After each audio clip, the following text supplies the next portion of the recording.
नमस्कार। आज की इस खास चर्चा में सीधे तौर पर इस बात की गहराई में जाएंगे कि आखिर भ्रष्टाचार या करप्शन की खबरें किस तरह से सामने आती हैं, उन पर कानूनी कार्रवाई कैसे होती है और उन्हें किस नजरिए से देखा जाता है। बिना किसी राजनीतिक पक्षपात के सिर्फ और सिर्फ तथ्यों और हालिया रिपोर्ट्स के आधार पर इस पूरी व्यवस्था का एक निष्पक्ष विश्लेषण किया जाएगा। आइए शुरुआत करते हैं। आज की चर्चा को 4 अहम हिस्सों में समझा जाएगा। पहला, ग्लोबल करप्शन परसेप्शन इंडेक्स। दूसरा, रिश्वतखोरी पर अदालतों की सख्ती। तीसरा, संस्थागत घोटाले और विसल ब्लोअर्स। और आखिर में राजनीतिक आरोप प्रत्यारोप। तो चलिए पहले हिस्से से शुरू करते हैं। Global corruption perception index. यहाँ से भ्रष्टाचार का एक बहुत ही व्यापक नजरिया मिलता है। दुनिया भर के आंकड़ों पर नजर डालने से एक काफी सकारात्मक तस्वीर सामने आती है। 2025-2026 का करप्शन इंडेक्स बताता है कि व्यवस्था को साफ करना बिल्कुल मुमकिन है। 2012 के बाद से एस्टोनिया, भूटान और दक्षिण कोरिया समेत करीब 31 देशों ने लगातार भ्रष्टाचार रोधी कदम उठाकर अपने यहाँ करप्शन का ग्राफ तेजी से नीचे गिराया है। ये इस बात का पक्का सबूत है कि लंबे समय तक सही दिशा में काम किया जाए तो ठोस बदलाव जरूर आते हैं। अब आते हैं दूसरे हिस्से पर, जहां बात होगी रोजमर्रा के न्याय और रिश्वतखोरी पर हमारी अदालतों की सख्ती की। जमीनी स्तर पर यह पूरा खेल कैसे चलता है, इसका एक बिल्कुल सटीक उदाहरण केरल से आता है। एक स्टेट इलेक्ट्रिसिटी बोर्ड इंजीनियर ने 27,000 रुपए के मूल जुर्माने को घटाकर महज 5,700 रुपए करने के बदले में रिश्वत ली। हाईकोर्ट ने इस मामले में सजा को बरकरार रखा। सबसे दिलचस्प बात यहाँ कोर्ट का ये स्पष्ट करना था कि अगर किसी अधिकारी ने सामने से पैसे की मांग नहीं भी की है, लेकिन स्वेच्छा से दिए गए पैसे को रख लिया है, तो वो भी उतना ही बड़ा और गंभीर अपराध है। ऐसे मामलों में अब अदालतों के तेवर देखने लायक होते हैं। केरल उच्च न्यायालय ने एक ऐसी स्थिति को जल्दबाजी में दी गई मंजूरी कहकर कड़ी फटकार लगाई। हुआ यह था कि एक अधिकारी ने अपनी सेवा के बिल्कुल आखिरी दिन बहुत ही संदिग्ध तरीके से 34 लाख रुपए के दावों को मंजूरी दे दी। कोर्ट ने इस पूरी प्रक्रिया की तीखी आलोचना की। और ये जवाबदेही सिर्फ रिटायरमेंट पर ही खत्म नहीं होती, बल्कि मौत के बाद भी लागू रहती है। इसी मामले में एक ऐसी मिसाल कायम हुई जो वाकई ध्यान देने वाली है।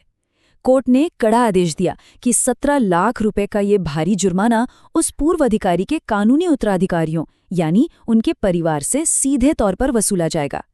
ये एक सीधा संदेश है कि भ्रष्टाचार के परिणाम इंसान के जाने के बाद भी खत्म नहीं होते। निचली अदालतों से लेकर देश की सबसे बड़ी अदालत तक ये नाराजगी साफ दिखाई देती है। हम हैरान हैं, ये शब्द सीधे सुप्रीम कोर्ट के हैं। एक कथित भ्रष्टाचार के मामले में अपने ही वरिष्ठ अधिकारियों को बचाने की कोशिश करने पर सुप्रीम कोर्ट ने हरियाणा सरकार को ये कड़ी चेतावनी दी थी। जब सर्वोच्च न्यायालय ऐसी तीखी टिप्पणी करे तो हालात की गंभीरता को आसानी से समझा जा सकता है। रोजमर्रा की खबरों पर अगर सरसरी निगाह डाली जाए तो ये साफ हो जाता है कि ये बीमारी कितनी फैल चुकी है। मध्य प्रदेश का लोकायुक्त ट्रैप हो, एसपीपीयू का टेक्नोलॉजी विभाग हो, हरियाणा के वरिष्ठ अधिकारी हों या फिर कुरार के पुलिस इंस्पेक्टर और केरल का सिंचाई प्रोजेक्ट, शिक्षा से लेकर पुलिस और प्रशासन तक भ्रष्टाचार ने लगभग हर विभाग में अपनी गहरी पैठ बना ली है। चलिए अब बढ़ते हैं तीसरे हिस्से की तरफ, जो एक बहुत ही स्याह सच सामने लाता है। संस्थागत घोटाले, विसल ब्लोअर्स और सत्ता का पाखंड। जब बात बड़े और संस्थागत घोटालों की आती है तो रकम इतनी बड़ी होती है कि दिमाग चकरा जाए। जैसे ये 1.89 करोड़ रुपए का मामला। जब जनता के करोड़ों रुपए दांव पर लगे हों तो अदालतें भी कोई नरमी नहीं बरतती। पंजाब और हरियाणा उच्च न्यायालय ने ऐसे ही एक मामले में आरोपी अकाउंटेंट को अग्रिम जमानत यानी एंटिसिपेटरी बेल देने से साफ इनकार कर दिया। लेकिन सबसे बड़ी विडंबना तो तब होती है जब कानून के रखवाले ही कानून तोड़ने लगें। ओडिशा की एक घटना इस बात का सबसे बड़ा उदाहरण है। वहां देश की प्रमुख जांच एजेंसी सीबीआई को खुद अपने ही एक अधिकारी के खिलाफ मामला दर्ज करना पड़ा। आरोप था कि ये अधिकारी कोयला ट्रांसपोर्टरों को बचाने के लिए रिश्वत लेकर जबरन वसूली का रैकेट चला रहा था। इसे ही कहते हैं संस्थागत पाखंड, जहां रक्षक ही भक्षक बन जाते हैं। और इन घोटालों का पर्दाफाश करने वालों का क्या हश्र होता है। आरजी कर वित्तीय घोटाले के प्रमुख विसल ब्लोअर अख्तर अली का ये बयान इसी भारी कीमत की तरफ इशारा करता है। मुझे फंसाया गया है, इस भ्रष्टाचार से मेरा कोई लेना देना नहीं है।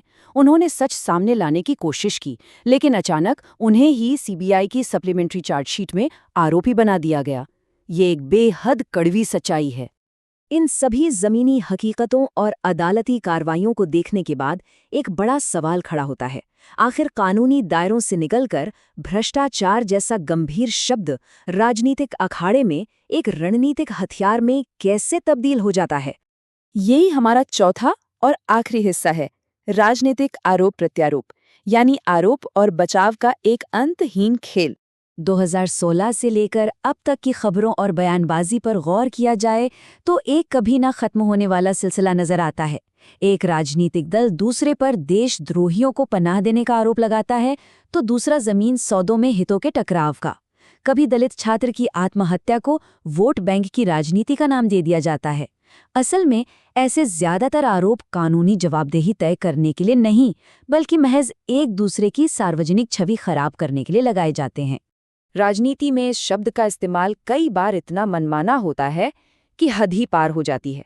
हाल ही में एक जेडीयू नेता ने पूरे मीडिया जगत को ही अनैतिक और भ्रष्ट करार दे दिया। नतीजा ये हुआ कि उनकी अपनी ही पार्टी को सार्वजनिक रूप से उन्हें फटकार लगानी पड़ी, क्योंकि इस बयान में भ्रष्टाचार शब्द के मायने को पूरी तरह से तोड़ मरोड़ दिया गया था। तो अंततः निष्कर्ष क्या निकलता है? भ्रष्ट शब्द वाकई बहुत व्यक्तिपरक हो चुका है। एक तरफ राजनेता इसका इस्तेमाल विरोधियों पर हमले के लिए एक टूल की तरह करते हैं, तो दूसरी तरफ बॉलीवुड इसका एक अलग ही मतलब निकालता है, जहां इस बात पर जोर दिया जाता है कि एडल्ट फिल्में दिमाग को करप्ट नहीं करती। इन सब के बीच सबसे बड़ा सवाल यही रह जाता है, क्या राजनीतिक शोर शराबे और ध्यान भटकाने वाले दावों के बीच असली और सच्चे भ्रष्टाचार को पहचाना जा पा रहा है? यह एक ऐसा सवाल है जो निश्चित रूप से एक गहरी सोच की मांग करता है। आज के इस विस्तृत विश्लेषण का हिस्सा बनने के लिए बहुत बहुत धन्यवाद।